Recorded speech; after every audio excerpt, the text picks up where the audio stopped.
Okey, alhamdulillah kita telah pun habis berbahas ataupun menceritakan tentang dosa-dosa besar bagi tajuk bahagian hadis. Okey, sekarang ni saya ingin bertanya, apa yang kamu faham dengan apa yang kita belajar pada hari ini? Okey, siapa yang boleh sukarela untuk menjawab?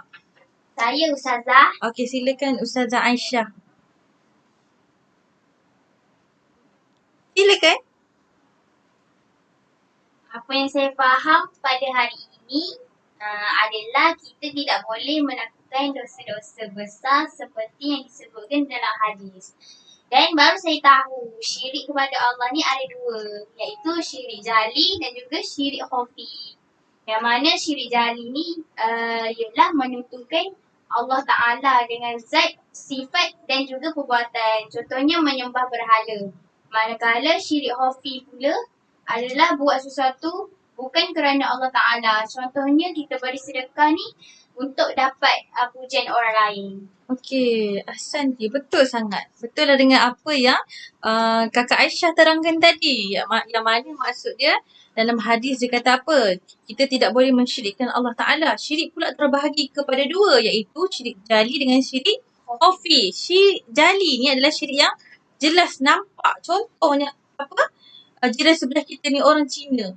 Okey, jiran sebelah rumah kita ni adalah orang Cina. Dia menyembah tokong. Jadi benda tu adalah satu benda tak sewajar untuk disembah. Jadi itu yang membuktikan dia menyekutukan Allah Ta'ala dengan secara yang jelas, yang nampak. Manakala untuk syirik khafi pula, perkara itu tak dilihat oleh kita. Tapi sebenarnya kita buat benda tu. Maksudnya dia termasuk dalam syirik kepada Allah Ta'ala. Contoh dia tadi, bersedekah. Tapi sebenarnya niat dia bukan untuk Allah Ta'ala, tapi untuk mendapat pujian daripada Allah Ta'ala. Okey. Untuk dapat pujian daripada manusia lain. Maafkan saya. Okey, seterusnya saya nak tanya jugalah yang kawan-kawan lain sama ada lagi tak yang boleh sukarela ceritakan apa yang dia faham dengan tajuk pada hari ini. Saya Ustazah. Silakan. Siapa? Kakak Hawa, silakan. Ada Kuat sikit Ustazah Hawa. ada 7 dosa besar dalam syirik Allah dalam hadis itu. Yang pertama, syirik kepada Allah Ta'ala. Yang kedua, membunuh. Yang ketiga, makan harta riba. Yang keempat, lari dari peperangan. Yang kelima, membuat tuduhan fitnah kepada wanita yang beriman. Yang keenam, bersihir. Yang ketujuh, makan harta anak yatim. Okey, ahsanti. Betul. Boleh kita sebut sama-sama tak 7 dosa-dosa besar yang disebut dalam hadis tu? Boleh. Okey, kita sebut yang pertama. Syirik kepada Allah Ta'ala. Kedua. Membunuh. Ketiga. Makan harta riba. Keempat. Lari dari peperangan. Kelima. Membuat tuduhan fitnah pada wanita yang beriman. Keenam. Sihir. Dan akhir sekali. Makan harta anak yatim. Masya Allah. Hebat sangat pelajar-pelajar dalam kelas ni. Saya sangat-sangat bangga.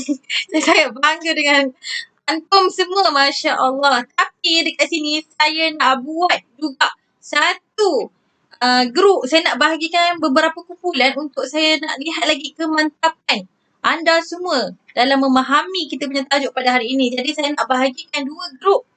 Yang mana satu grup belah kanan dan satu grup belah kiri. Soalan ni saya akan berikan kepada kamu semua, tapi saya akan bagi kamu 5 minit untuk kamu ambil masa untuk berbincang sesama grup kamu. Untuk mencari apakah kaitannya hadis yang disebut dalam buku dengan kaitannya dengan dosa-dosa besar yang ada juga di dalam buku. Jadi ambil 5 minit untuk kamu berbincang. Kemudian saya akan bagi soalan. Okey, silakan.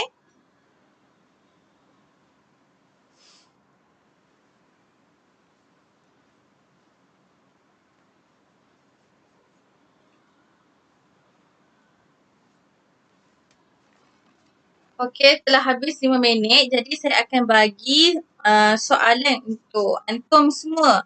Yang mana grup pertama boleh tulis ya apa soalan yang saya akan bentangkan ini. Yang mana soalan dia berbunyi sebegini Dalam satu situasi, Iman ni sedang menonton cerita hantu. Kemudian, dia ingin pergi ke tandas, lalu dia rasa sangat takut. Sehingga kan dia tidak pergi membuang air kecil pada malam tersebut. Kerana dia takut kepada hantu. Adakah situasi ini termasuk dalam dosa-dosa besar? Okey, itu untuk grup yang pertama. Bagi grup yang kedua pula, soalan dia adalah saya bagi dua situasi yang mana situasi pertama, Fatimah membeli nasi lemak dengan harga RM1. Kemudian datangnya Zaitun. Zaitun nak juga beli nasi lemak tu tapi dah habis. Jadi dia nak beli kepada dari Fatimah tersebut.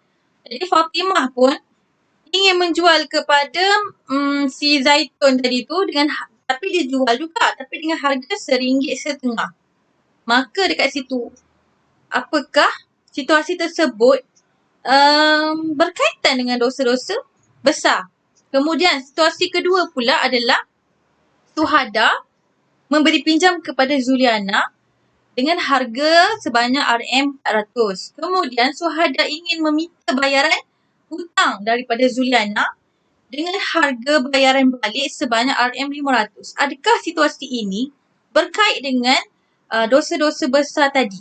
Okey, saya bagikan awak tambahan masa sebanyak 2 minit untuk awak meletakkan jawapan awak dan kemudian saya akan panggil awak untuk awak memberi jawapan. Wakil untuk grup pertama, tulis jawapan di papan putih, kemudian terangkan kenapa awak jawab seperti itu dan juga grup kedua untuk wakil seorang memberi jawapan dan juga menyatakan apakah sebab kamu mengatakan jawapan sedemikian. Okey? Boleh? Boleh. Okey, 2 minit dari sekarang ya.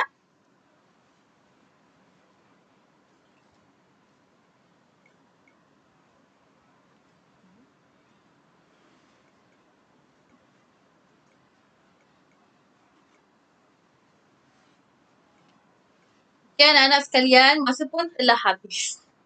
Okey, jadi untuk grup pertama, siapa wakil untuk memberi jawapan yang saya berikan tadi? Sila ke depan ataupun sila bangun dan tulis jawapan anda di depan, kemudian syarahkan kenapa anda memilih jawapan tersebut. Okey, silakan.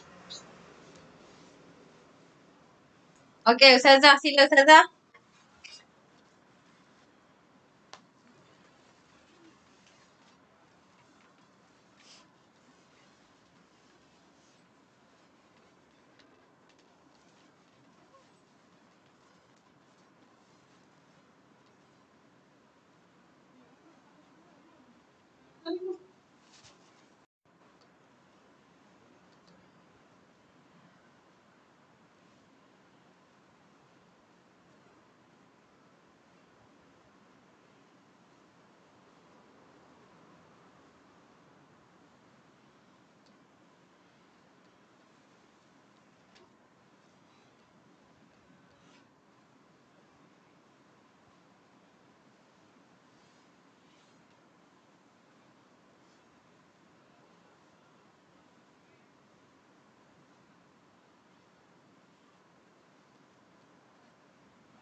Okey, kumpulan kedua boleh lagi berbincang, ada masa lagi untuk berbincang sementara kita tunggu kawan kita untuk menghabiskan jawapan dia. Macam panjang jawapan dia.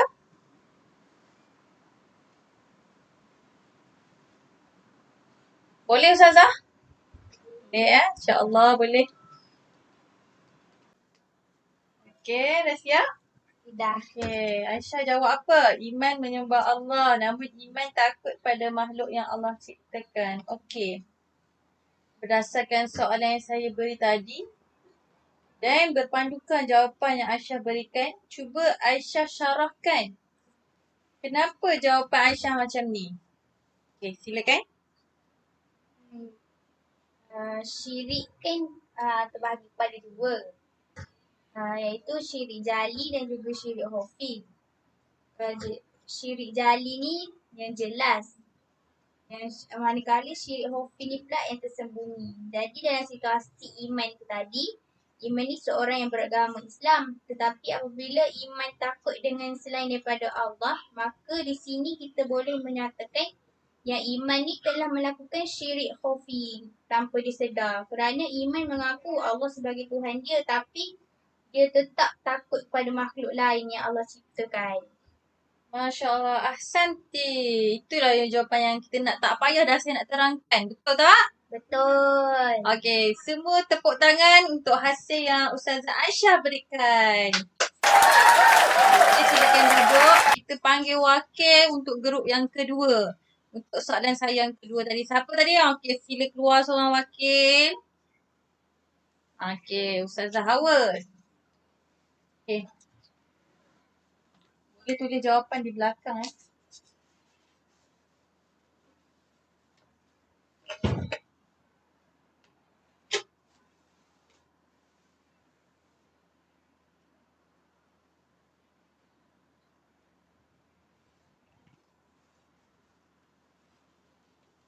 Okey, kalau kita tengok dekat sini, Kakak Hawa dia jawab apa? Soalan pertama saya tadi, situasi pertama berkenaan tentang nasi lemak tadi, betul? Betul. Okey, pertama-tamanya dia jawab tidak. Okey, kenapa Hawa jawab tidak pada situasi pertama tu? Kenapa tidak termasuk pada dosa-dosa besar? Kenapa? Sebab Fatimah kan dia dah beli nasi lemak tu. Jadi nasi lemak tu dah jadi milik dia. Dia tak kisahlah dia nak jual berapa pun dekat orang tu. Sebab sebab dah nasi lemak tu dah jadi milik dia. Okey, betul-betul boleh diterima jawapan itu. Untuk situasi kedua, untuk bahagian hutang tadi. Kenapa Ustazah Hawa sebut ya termasuk pada dosa-dosa besar? Kenapa? Sebab dia membayar, dia dah dikategorikan dalam riba. Riba kan bermaksud penambahan sesuatu nilai daripada harga yang ditetapkan, harga yang asal. Masya Allah, tepat sekali. Memang terbuktilah kamu semua ni sudah faham apa yang saya ajar pada hari ini. Okey, sila beri tepukan kepada grup kedua. Okey, Kakak Hawa boleh duduk. Terima kasih banyak-banyak. Okey, kesimpulan dekat sini. Situasi pertama tadi berkenaan dengan nasi lemak kan. Apabila kita telah membeli dengan duit kita sendiri, maka itu telah menjadi hak kita. Kemudian kita dibenarkan untuk menjual kepada orang lain dengan harga yang kita inginkan. Tapi mengikut harga pasaran lah. Okey. Contohnya harga pasaran tu ditetapkan daripada RM1 sampai RM2. Jadi RM1.50 tu termasuk lagi dengan harga pasaran, maka dibenarkan. Okey, kita pun ada undang-undang di dalam negara kita. Manakala untuk situasi kedua tentang hutang tadi. Hutang tadi berdasarkan firman Allah Ta'ala, ya ayyuhallazina amanu taqullaha wa dharu ma baqiya minar riba in kuntum mu'minin. Allah kata apa? Allah firman, wahai orang-orang beriman, bertakwalah kepada Allah Ta'ala dan tinggalkanlah sisa-sisa riba. Sekiranya kamu kata kamu orang yang benar, orang yang mukmin. Jadi dekat sini Allah sangat melarang untuk melakukan riba. Yang mana riba tu bermaksud penambahan sesuatu yang tak sepatutnya kita tambah ditambah. Okey, itu dikategorikan sebagai hutang. Okey, itu saja untuk hari ini. Terima kasih kepada semua. Tepuk tangan sebagai penghargaan untuk kamu yang memberi fokus sepanjang kelas saya. Okey, terima kasih.